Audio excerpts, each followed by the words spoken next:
Microsoft's AI copy-paste revolution. Your device, your AI, your control. Microsoft is taking a bold step towards on-device AI integration with its advanced paste tool in PowerToys for Windows 11. Imagine having AI assistants without the cloud.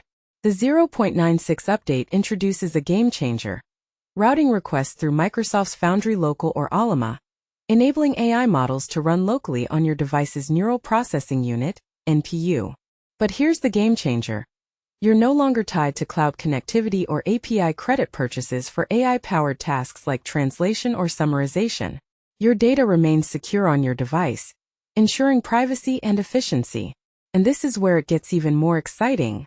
The advanced paste tool now supports multiple online AI models, including Azure OpenAI, Gemini, and Mistral, expanding its capabilities beyond the previous limitation of OpenAI.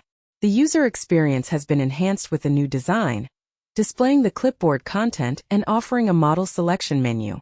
This update is a significant step towards localized AI, raising questions about the future of cloud-based AI services. Will on-device AI become the norm, or will it remain a niche feature? Share your thoughts on this innovative approach to AI integration.